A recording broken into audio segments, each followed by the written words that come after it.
Bonjour à tous, c'est parti pour la ronde 6 du championnat du monde 1886 qui oppose du coup Steinitz à Zukertort. On avait vu que Zukertort était en train de mener 4-0 Steinitz dans ce match à retournement. On voit que Steinitz a beaucoup gagné des parties mais qu'il les a perdues à cause de gaffes ou de décisions douteuses. Et bien là, on change complètement d'environnement parce qu'on change de lieu. On n'est plus à New York, on est à Saint-Louis dans le Missouri. Donc un autre état des États-Unis, un peu plus vers Chicago, si vous connaissez un peu la géographie. Mais du coup, changement de décor pour les deux joueurs, donc ça va peut-être aider Steinitz à se relever ou Zukertort à, on va dire, accentuer son avantage. On verra bien, mais du coup, pour l'instant, allons sur la partie. Steinitz commence avec E4, Zukertort répond E5, on voit que les deux adversaires mettent un pion dans le carré magique, c'est très logique. Steinitz se développe à présent avec cavalier F3, c'est le coup principal. Cavalier C6 joué par Zukertort pour simplement défendre le pion. Et fou B5. Donc c'est ce qu'on appelle la variante espagnole. Et on l'a déjà vu dans la ronde 4. L'idée, je le répète, c'est d'attaquer ici le défenseur du pion ici en E5. Et si jamais les noirs ne sont pas vigilants, ils pourraient le perdre. Bon ici, du coup, Zukertort joue cavalier F6, qu'on appelle la défense berlinoise. Actuellement, modernement, entre guillemets, le coup principal c'est A6, qui s'appelle la défense Morphy, parce que j'imagine que c'est Morphy qui l'a inventé, un truc comme ça. Et avant, en fait, dans l'ancien temps, genre en 1700, un truc dans le genre en 1600 ou 1700, on pensait que cette variante était mauvaise, parce qu'après prise, on a l'impression qu'on perd un pion, mais on a en fait le simple dame D4, et on voit que c'est un petit piège en fait, parce qu'on réussit à récupérer le matériel, avec intérêt, parce qu'après on doit bouger le cavalier, ils vont prendre sur échec. Donc, on ne gagne pas de pièces. Mais du coup, Zukertort a joué cavalier F6, la berlinoise, donc ça empêche tout. L'idée c'est que là, en fait, on est dans la même partie pour l'instant que la quatrième ronde. Donc je vais aller assez vite dessus, les blancs jouent petit roc, les noirs prennent le pion, donc c'était un petit sacrifice, mais Steinitz va continuer, va le regagner avec tour E1. Notez que actuellement le coup principal c'est D4, mais tour E1 est également possible. Cavalier D6 joué par Zukertort pour taper le fou. L'idée c'est qu'on avait vu dans la ronde 4 que fou... pas encore, prise. L'idée c'est que si jamais ils prennent ici le fou gratuit entre guillemets, il y a prise, sur échec et on perd la dame. Donc prise. Tour prend E5 échec. Fou E7 joué par Zukertort. Et ici, maintenant, on avait vu dans la ronde numéro 4 que Steinitz avait joué fou F4, c'est le coup principal. Pour jouer sur D4, C3, défendre un peu le roi, le fou est assez actif ici, même s'il est sur sa case départ, il défend le roc et puis il contrôle les cases importantes. Et donc c'est le coup principal. Mais cette fois-ci, maintenant, Zukertort, Steinitz, autant pour moi, va dériver de la ligne principale, et il va jouer cavalier C3, un coup assez bizarre à première vue. Fou D3 est également joué à un niveau, mais du coup, cavalier C3 est le coup que joue Steinitz pour défendre simplement son fou. Et ce qui est marrant, c'est qu'on peut même pas prendre la paire de fou, ça peut paraître intéressant pour jouer sur la paire de fou et tenter de jouer pour un avantage, mais ici ça ne marche pas, parce qu'il y a cavalier D5, très bon coup.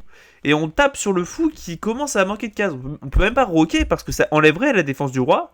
Et s'il y aurait simplement cavalier prend E7 échec, et on va ensuite prendre le fou et on aura une pièce de plus. Donc, après par exemple, roi F8 qui garderait ici la défense du fou tout en se déclouant, donc ça autoriserait des mouvements de fou. Ici, il y aurait simplement cavalier prend fou, puis après D6, prise au tour B3. C'est une ligne qui est assez peu explorée, mais qui est considérée comme étant légèrement mieux pour les blancs. Parce que ici, on reviendra rapidement en E3 pour contrôler la colonne ouverte, on pourra se développer par B3, fou B2, et globalement, on est mieux. Mais du coup, évidemment, c'est pas ce qu'a joué Zukertort, je pense que la théorie était déjà plus ou moins faite à cette époque-là. Petit roc est joué par Zukertort, donc il met son roi à l'abri, et maintenant il menace réellement de prendre le fou, parce que là, maintenant, le fou, il n'y a pas de problème de clouage, vu que le roi est déjà parti. Donc ici, Steinitz sent le danger, ici, fou F1 viendrait plus ou moins transposer dans la ligne principale, mais du coup, il joue plutôt fou D3. Une ligne osée. Parce que ici, Steinitz décide de garder l'activité du fou, mais enlève un peu l'activité de l'autre fou, qui ne peut plus développer cette diagonale-là. Vous notez que le pion D est complètement bloqué. Aussi, le fou pourrait être un peu fragile, et le fait que les blancs ne puissent pas bouger leur pion du centre peut conduire à un manque d'espace. Mais du coup, ici, Zukertort fait un coup très logique, il joue fou F6 pour attaquer la tour et le cavalier, sur quoi Stanis revient en E3. Et encore une fois, c'est une décision intéressante. Tour E1 est probablement plus sécurisée, entre guillemets, parce que c'est la tour de la case de base, elle est pas facilement attaquable, et globalement c'est intéressant. Mais tour E3 est le coup que j'ai Stanis, et c'est intéressant, je vais le mettre même, c'est intéressant, parce que, en fait, la tour est active. Mais en contrepartie, la tour est fragile. En fait, elle est au centre. Une tour centralisée, en général, ça n'a pas vraiment d'intérêt. Mais ici, l'intérêt de mettre la tour ici, c'est qu'elle peut peut-être venir ici coulisser sur la troisième rangée. Et on peut même, dans un futur, après avoir développé le fou, faire peut-être un canon d'Alekin avec la dame ici et la tour là, en triplant les pièces lourdes sur la colonne, par exemple. Donc la tour est active ici, et elle peut mener à du jeu agressif. Mais du coup, on va dire c'est un qui tout double. Ici, la tour peut être fragile. Ici, Zukertort répond G6. Le coup actuel, qui est intéressant aussi, c'est fou D4 pour attaquer la tour, la forcer à prendre une réaction. Et ici, typiquement, par exemple, il y a une ligne qui est connue, qui serait fou prend H7 échec, suivi de, par exemple, dame H5 et tour H3, où on sacrifie une pièce, mais on a une attaque, et c'est vraiment chaud. La position continue, ensuite ça se joue, mais on voit un peu l'avantage d'avoir mis la tour en E3, parce que ça permet de coulisser rapidement vers la case H3, par exemple, et attaquer le roi. Mais du coup, Zukertort joue simplement G6, idée venir replacer le fou ici en G7, mais aussi peut-être un peu mettre en place une restriction envers ce fou ici en D3 qui aura un peu du mal à s'exprimer maintenant. Mais du coup, ça joue. Stanis continue avec B3, l'idée peut-être venir mettre le fou en B2 en fianchetto ou le mettre en A3 pour taper un peu sur cette brochette cavalier-tour. Et ici, Zukertort va faire une petite erreur. Ici, le coup à jouer, c'était B6, pour venir mettre le fou sur la grande diagonale, et lier les tours très rapidement. Ça aurait été bien, les pièces auraient été actives, et globalement, après fou B7 et tour E8, bizarrement, il n'y a aucune pièce noire qui n'est pas développée, même si le pion D est un peu bloqué. Mais ici, Zukertort va d'abord décider de développer la tour, ce qui est une légère erreur. Ici, Stanis aurait pu prendre l'avantage avec fou A3, un coup assez intéressant, parce qu'il attaque le cavalier. Si jamais il ne faut rien, par exemple, avec B6, on prendrait. Et après prise, on voit que la structure de pion des noirs devient complètement dégueulasse. Ils ont des pions au centre qui sont doublés, isolés, donc ils vont probablement être perdus au bout d'un moment. Et même si jamais ils prennent le pion, du coup il y a F prend E3, et on voit qu'après, là il y a le fou et le cavalier qui peuvent venir en attaque, sachant qu'on va aussi doubler les pièces majeures sur la colonne F. C'est compliqué à jouer. Si jamais à la place ils défendent simplement la tour, dans ce cas là on va jouer simplement dame F3, et on a quand même toutes les pièces qui sont quand même vachement actives. Il y a le fou ici en A3, il y a le fou en D3, les pièces majeures qui vont commencer à se doubler ici sur la colonne E, c'est très compliqué à jouer. Mais du coup, Stanis n'a pas joué ça. Après B3 tour E8, ici il a décidé de simplement venir développer sa dame en F3, donc de faire l'autre possibilité de coup. Mais ici ça marche pas aussi bien, parce que maintenant Zukertort aurait pu simplement délier sa position très rapidement avec tour prend, pion prend et cavalier 8. Et maintenant c'est pas pareil, parce que sur fou A3, il y a des 5. Et là, après par exemple tour F1, il y a fou E6, et on voit que ça commence quand même à se défendre vachement bien. Le fou est complètement défendu, les noirs ont maintenant le centre, donc ça empêche la filtration du cavalier. Ils ont peut-être C6 qui arrivent pour simplement consolider le centre. Globalement, il n'y a plus d'attaque. Mais Zukertort n'a pas vu ça. Après dame F3, il a joué fou G5, qui est un très léger mauvais coup. En fait, c'est un mauvais coup si jamais Stanis avait trouvé l'idée. Et l'idée, elle est quand même très intéressante, et elle est quand même vachement compliquée à avoir, en tant que même en tant que grand maître de l'époque, c'était très compliqué. En fait, ici, il faut voir qu'il y a tellement de pièces qui attaquent les blancs, et les noirs perdent tellement de temps à vouloir prendre notre matériel, qu'on peut donner le matériel. Et ici, les blancs auraient pu jouer fou B2. Sacrifice de qualité. Et après, fou prend, puis F prend, on voit que là, il y a le fou ici en D3 qui attaque. Il y a le fou en B2 qui attaque. La tour et la dame qui vont venir s'accentuer ici sur la colonne F. Il y a peut-être même des coups comme cavalier E4 ou cavalier D5 qui vont venir pour encore un peu accentuer la pression sur la case F6. Et on voit qu'en fait, on tape sur les cases noires qui sont déjà super faibles parce qu'il n'y a plus de fou ici, il n'y a plus de fou en fianchetto. Donc c'est très compliqué pour les noirs de jouer sur cette case, cette couleur. Et là, on voit que les blancs, les blancs sont complètement gagnants ici, et pourtant ils ont du matériel en moins. Mais c'est simplement dû au fait que le roi noir est complètement cerné. Mais du coup, après fou G5, Steinitz a décidé de ne pas rentrer dans ces complications et il a simplement pris la tour. Ce qui est également très logique, on se débarrasse simplement de la tour attaquée. On avait envie d'un peu de l'échanger, mais on se dit quand même que c'est un peu triste d'avoir mis la tour en E3 si c'est pour l'échanger comme ça. Et ici, Zukertort prend du cavalier évidemment. Prendre de la dame prendrait la colonne ouverte, mais ça coûterait du développement parce que le pion D est encore bloqué. Donc c'est mieux de simplement venir prendre du cavalier. Le cavalier pourra toujours se remanœuvrer, ici valet le roi. Et ça déverrouille en fait le centre, qu'on va pouvoir se prendre avec C6 puis D5 pour prendre le centre. Maintenant, Steinitz joue fou B2, très logique, il se développe. C6, attention, on ne peut pas prendre ce pion, il est tabou, hein, parce qu'il y aurait simplement fou C4 pour attaquer ici le pion F2, et après par exemple cavalier D6 pour le défendre, cavalier E4 est fatal, parce qu'on voit qu'il y a de l'attaque de partout. Le cavalier est attaqué, donc le défenseur du pion est attaqué, le fou est attaqué, si jamais tu prends, je vais te prendre, et la case F6 devient un vrai trou. Globalement, c'est très compliqué à jouer, c'est impossible même.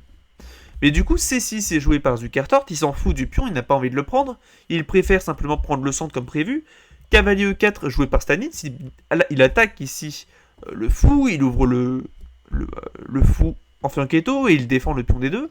Sur quoi Zukertort revient en E7, hein, il contrôle toutes les cases d'avance du cavalier, tout en gardant sa paire de fous, donc c'est très logique. Dame E3 joué par Steinitz, un coup qui peut paraître énigmatique, mais on voit tout de suite l'idée, parce que Zukertort joue D5, très logique, il prend le centre, et là, Steinitz lâche une bombe, Dame D4. Évidemment, le cavalier est à bout. Si on prend, il y a échec et mat. Défendu par le fou, on voit du coup les cases noires faibles, ce qu'elles peuvent causer au roi. Mais du coup, c'est bizarre, c'est quand même un peu compliqué de défendre. On voit qu'il y a une magnifique batterie fou dame et le fou ici qui est un peu actif aussi. Le cavalier est assez bien placé. On voit que ça commence à être compliqué. Ici, tu ne peux même pas bloquer par exemple du fou, parce que tu te prendrais simplement cavalier prend. Et tu n'as pas assez de défenseurs. Là, il y a 2 attaquants contre 2 défenseurs. Donc après, prise, t'as simplement perdu une pièce. Donc, on voit que c'est un peu compliqué. Et ici, en effet, Zukertort n'a qu'un seul réel choix. Hein.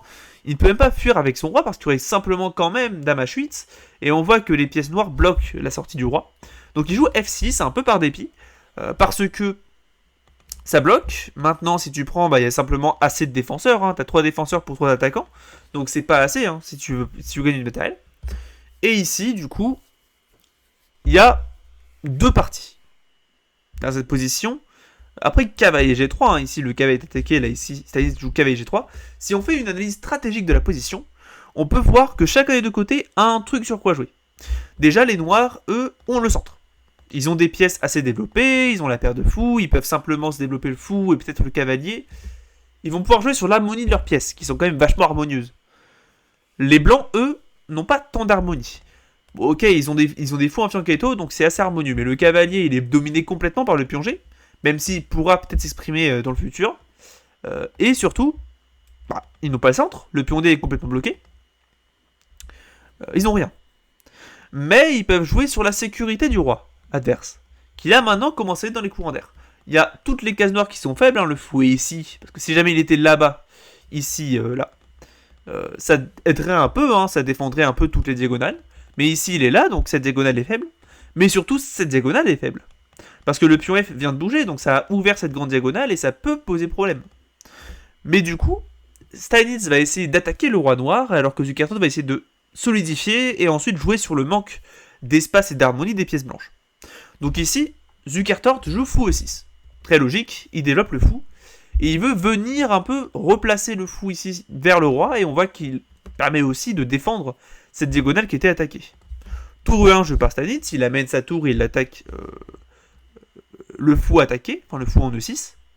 Ici, il joue cavalier G7. Moi personnellement, je suis pas un grand maître, hein, j'aurais peut-être joué fou F4, fou F7, qui est aussi très fort. En fait, les deux sont forts. C'est juste que pour moi, fou F7 est probablement un peu plus pratique à jouer, dans le sens où le fou revient en arrière, il défend complètement la position.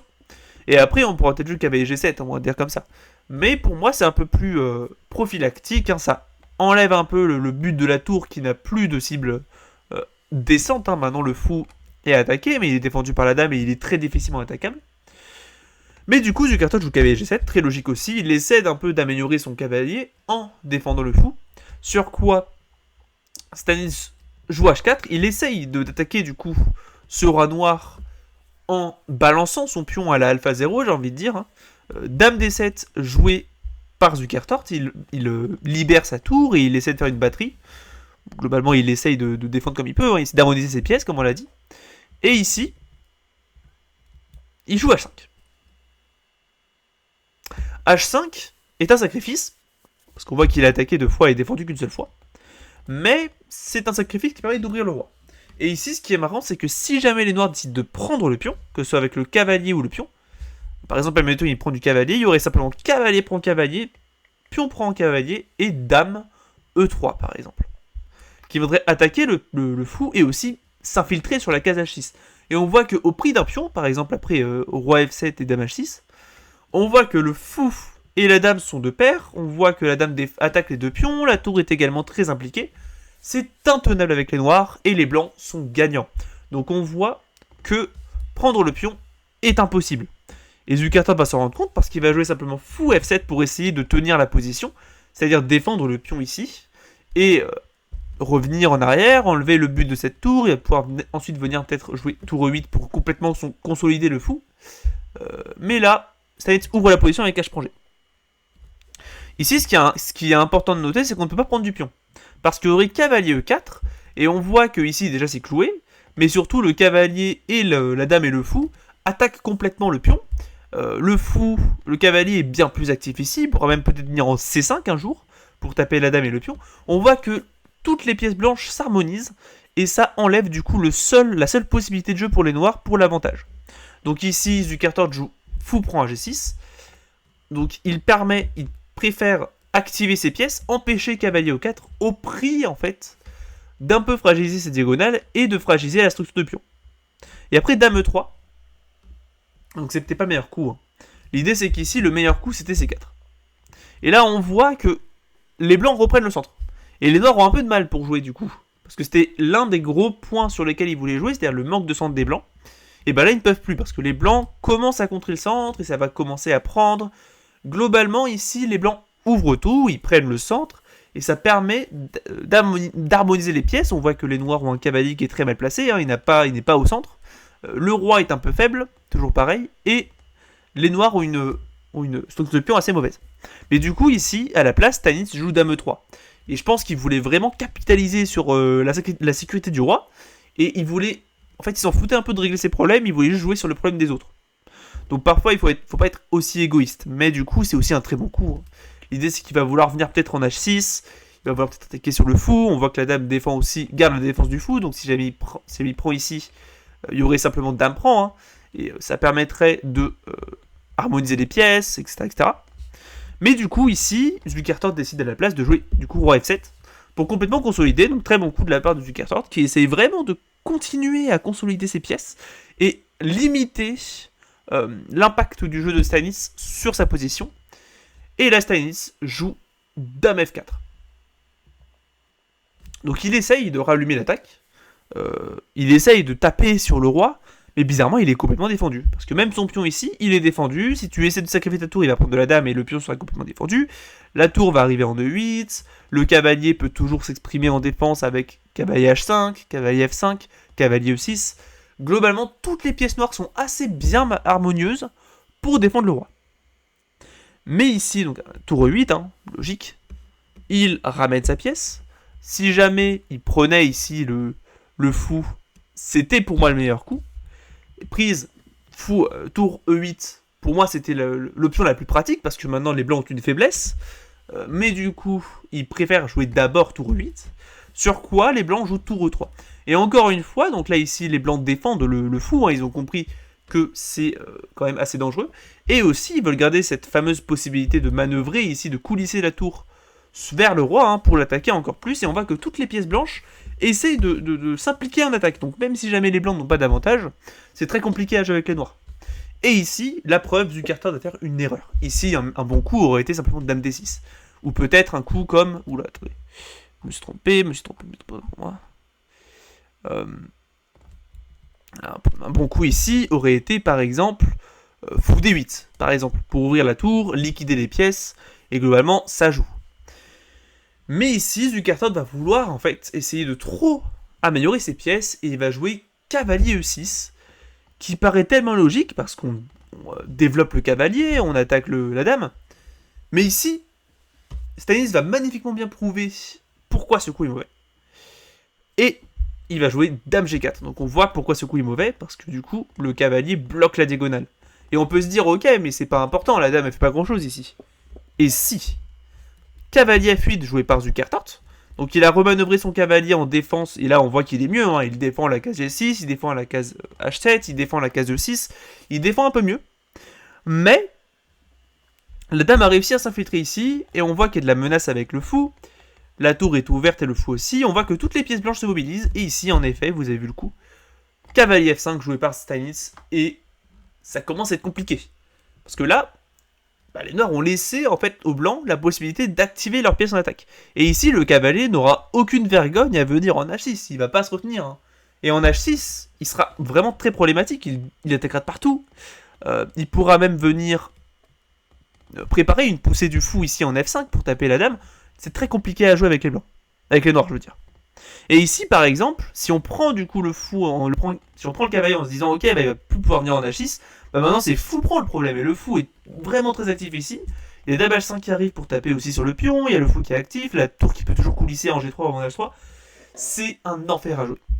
Et ici, du coup, après cavalier F5, les noirs vont essayer de consolider un peu leur position avec fou C5.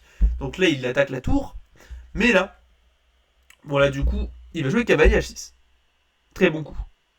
Roi H7 est forcé, hein, la tour contrôle les dernières cases, le cavalier contrôle la case G8. Et là ici, pour une raison inconnue, Stanislas va répéter la position. Comme ça, hein, c'est la vraie partie. Jusqu'à ici, là. Jusqu'à là.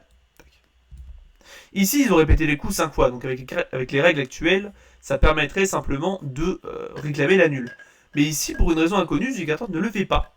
Et il continue la partie, donc je ne sais pas si les règles de l'époque permettaient la nulle par répétition. Mais si ce n'est pas le cas, c'est dommage. Hein. Ici, Stanislas a enfin trouvé sa voie et il joue fou prend G6.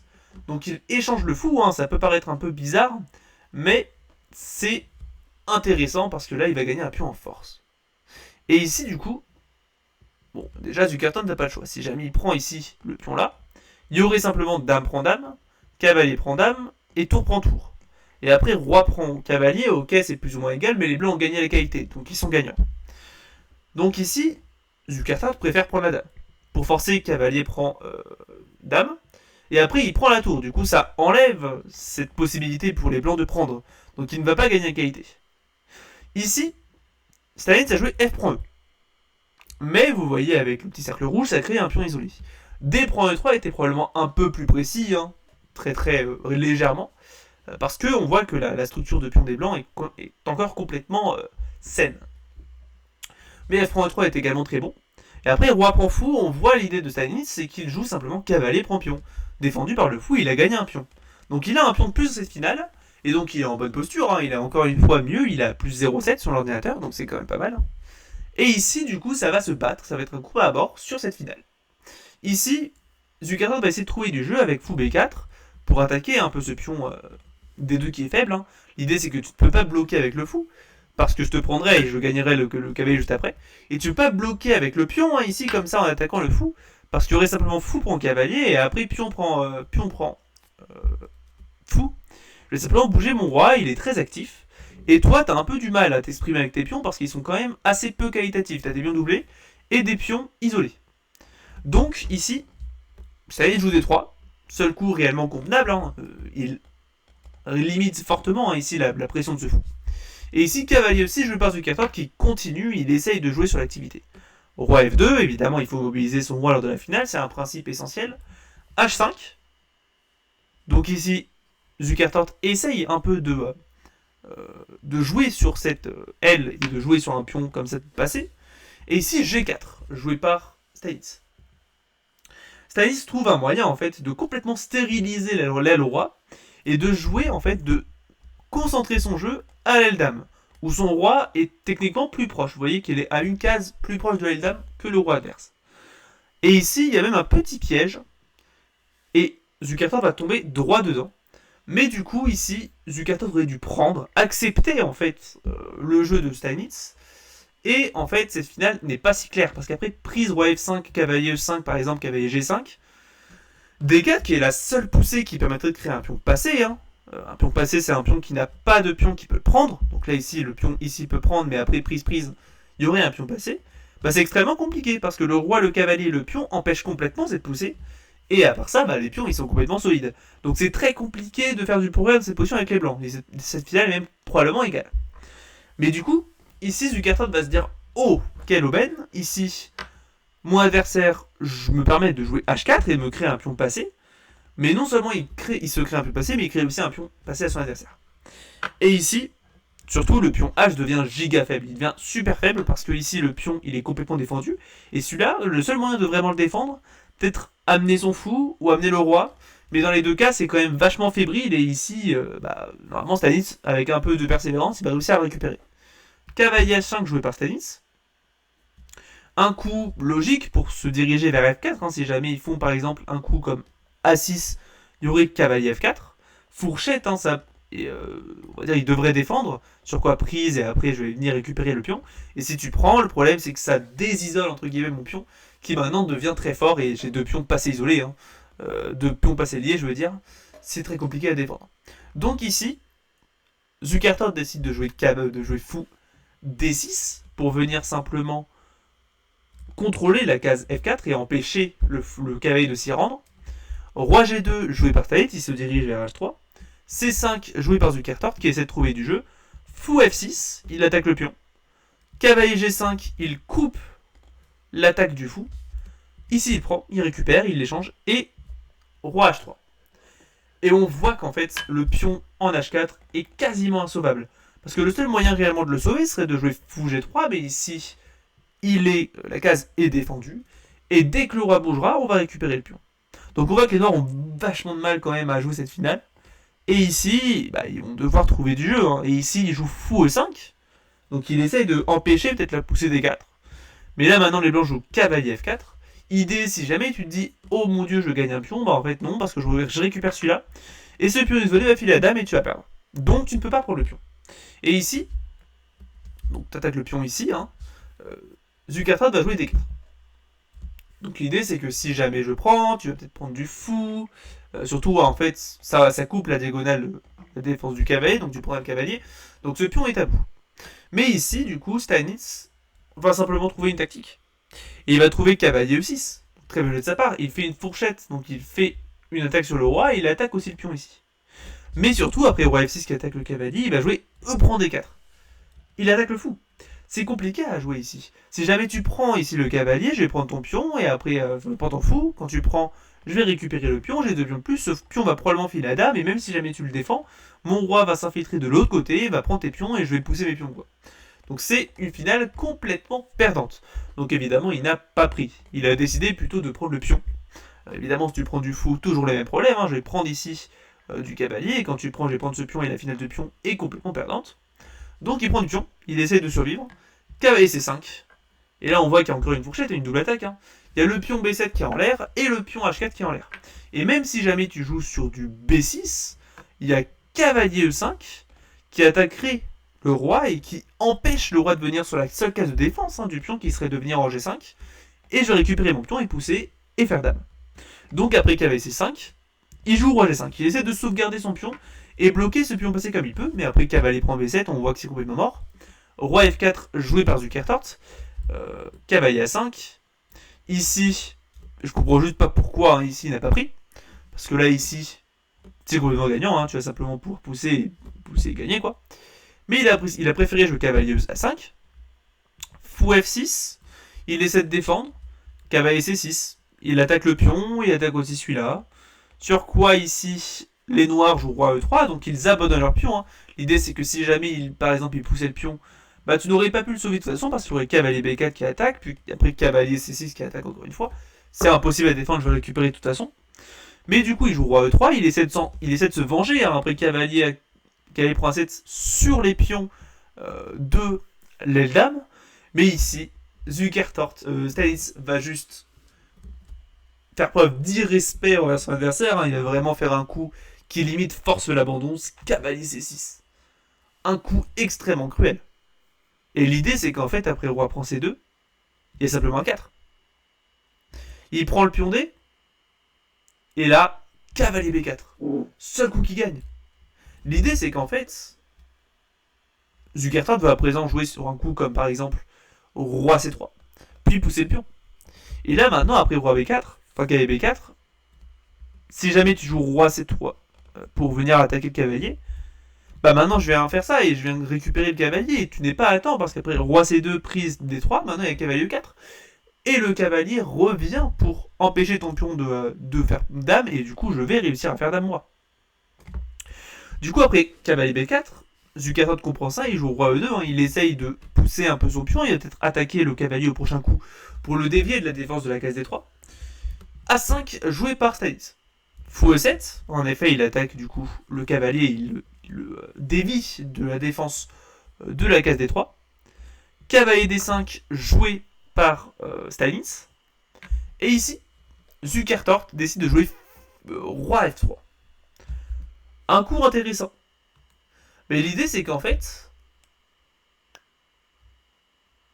il pensait peut-être que si jamais Stanis prenait le pion, le fou, il allait pouvoir promouvoir. Mais c'est pas le cas, comme on va le voir dans la partie. Ici, moi, j'aurais peut-être joué ça. On va dire dans ma naïveté. Mais ici, ça ne marche pas, évidemment. Parce que simplement, cavalier F4, tu bouges, je te prends le pion, et je vais pousser à dame. Parce qu'après, A6, par exemple, après ça, il y a peut-être B4, hein, tu peux prendre parce que ça va à dame. Après, par exemple, fou A7, il y a peut-être G5, et on voit qu'il y a trop de pions passés. Et je finis par faire dame. Donc, dans cette position de ne pas pousser, il joue roi F3, donc il sacrifie le fou, et il veut vraiment jouer sur la dame. Mais ça ne marche pas. Ici, cavalier pro E7 joué par Stanis, qui récupère simplement le pion, et D3. Et là maintenant, c'est mort. C'est mort. Stanis joue finalement cavalier D5, et Zukertort abandonne. Pourquoi? Parce qu'en fait, il n'y a aucun monde où Zukertort réussit à faire dame. Ici, moi personnellement, avec un peu d'analyse, j'ai vu que A6 c'était possible. Et j'aurais peut-être trouvé ça, on va dire, après beaucoup de réflexion, mais évidemment, les deux coups gagnent évidemment. Mais A6 c'est marrant, donc je vous le montre. Et après, que les deux côtés dame, bah on voit qu'en fait, il fait dame sur échec. Et il va pouvoir facilement faire des...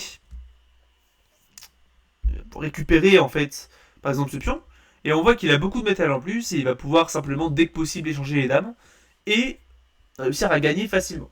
Mais il n'a pas fait ça, il a joué cavalier D5, il a voulu vraiment être toutes les chances de son côté. Et ici, promouvoir est impossible. Par exemple, si jamais tu joues roi E4 pour essayer de taper ici sur le cavalier, je vais cavalier C3, au roi D4, hein, c'est le seul coup réellement intéressante.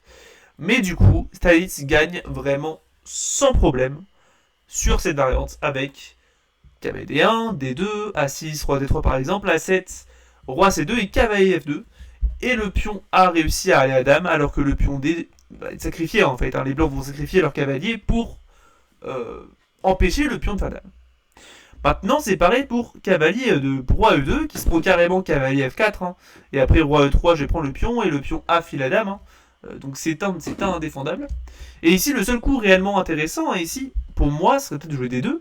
Mais ça ne marche toujours pas, parce que cavalier C3 tout simplement, hein, j'attaque la case D1. Au roi E3, A6, roi D3, cavalier D1, roi E2. Ici, encore une fois, roi C2 se prendrait cavalier F2. Mais du coup, après roi E2, il y a simplement cavalier B2, il y a les mêmes problèmes.